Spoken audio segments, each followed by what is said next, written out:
The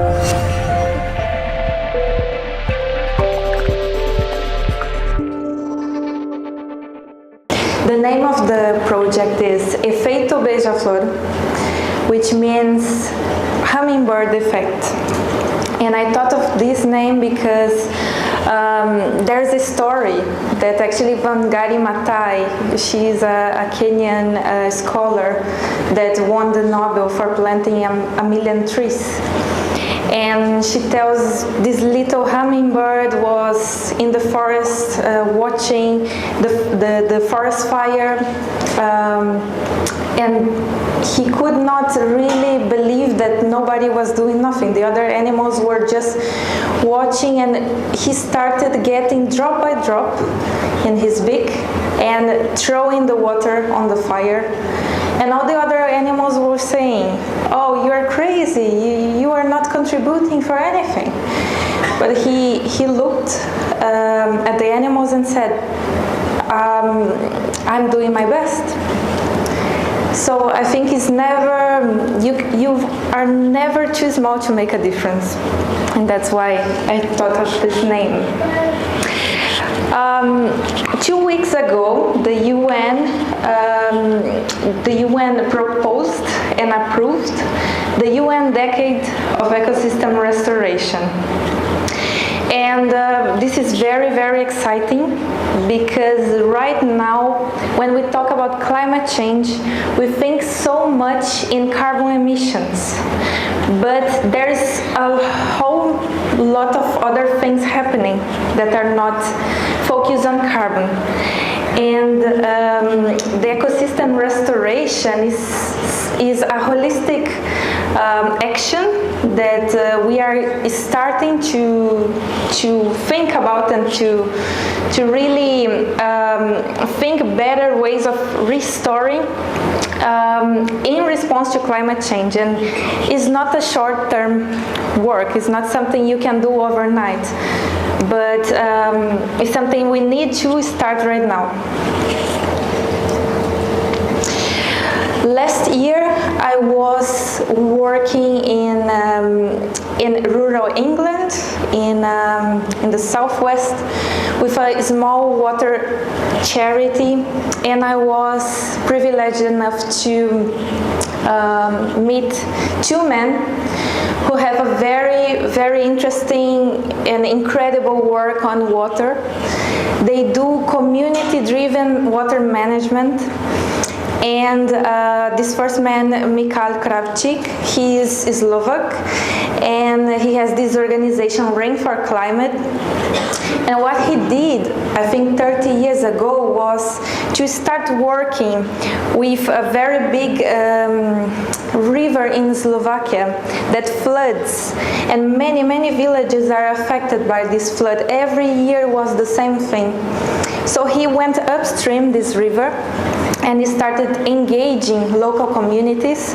He was able to ask the government for grants and create local jobs, seasonal jobs.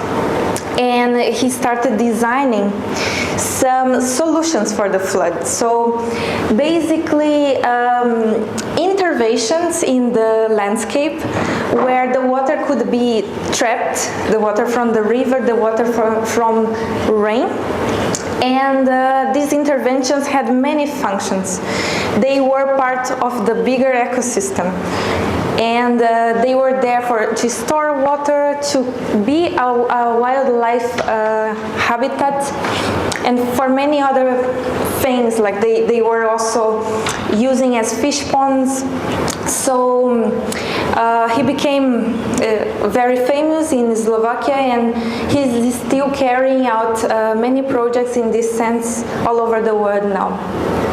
And the second man is Rajendra Singh. He's an Indian from Rajasthan, and over 30 years he decided to also work with communities. In Rajasthan is a very semi-arid state of India.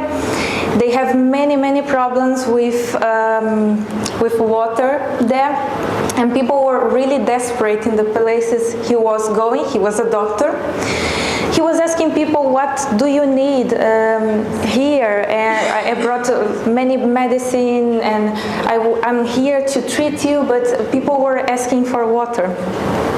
So he started to learn from the elders in the villages, and they knew how to create also interventions in the landscape, so that when the rain in the monsoons were falling, they could trap all that water, slowing the water so the water would not meet a river and then be sluiced down the river and then go to the sea, but it would stay there.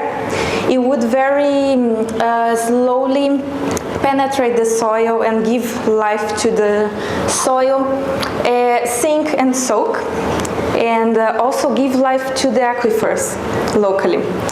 And over 30 years, he was able to regenerate around 12,000 small rivers, which is 7 entire river ecosystems, which is really, really incredible.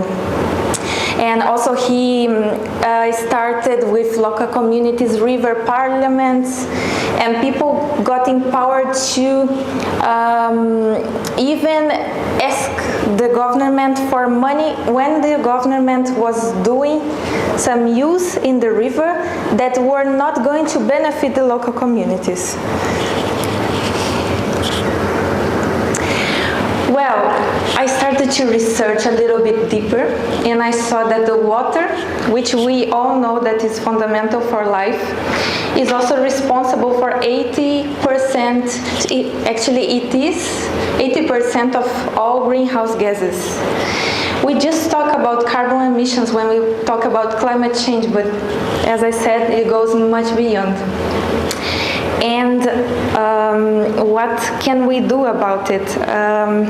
We have to understand that the water cycle and the carbon cycles, they are very closely interconnected. We cannot actually talk about one without talking about the other.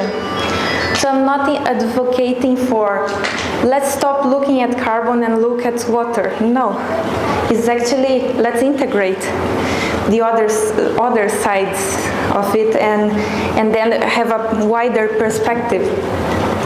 So I was looking into extreme weather, which is actually a manifestation of climate change, is one of its faces. We're seeing all over the world typhoons, floods and droughts at the same places. And this is a very strong sign of degradation, environmental degradation. And in many of those places, humans have been working the land for 6,000 years or more.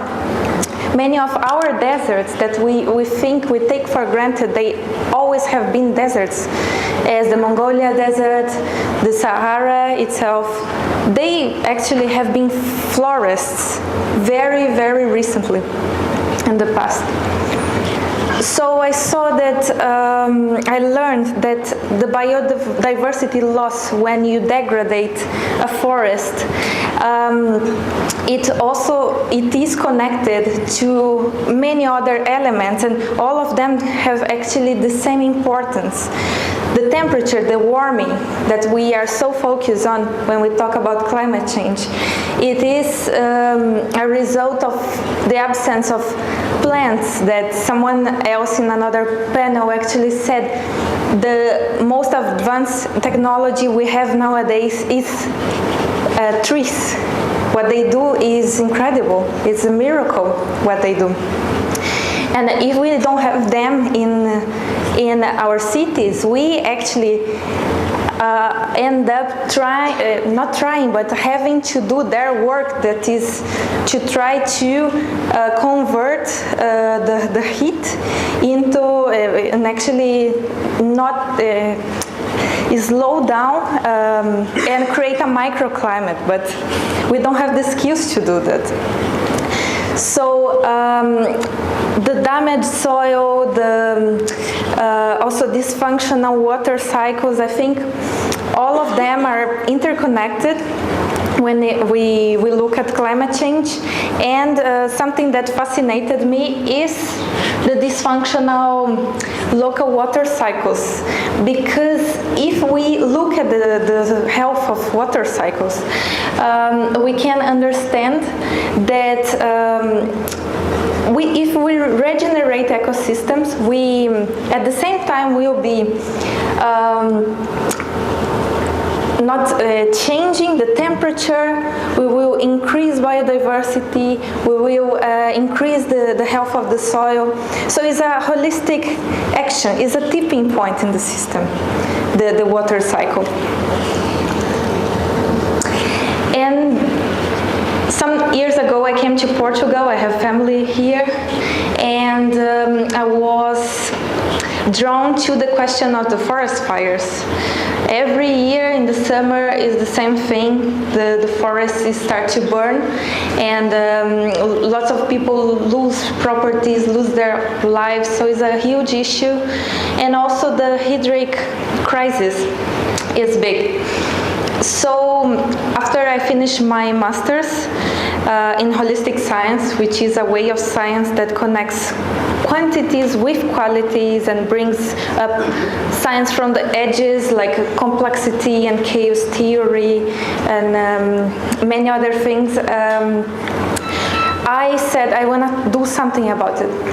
So what I want to do, and I ask the help of all of you if you are interested, is to build together with young people water retention measures in the places that have been burning, and take care of the health of the local water cycles.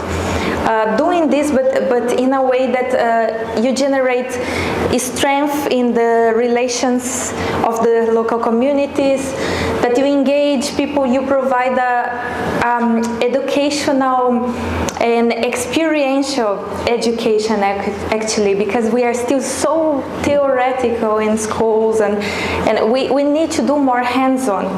So I would like to do that by using the Oasis game methodology, which was created by an institute in Brazil and has a very big potential, is being used all over the world. And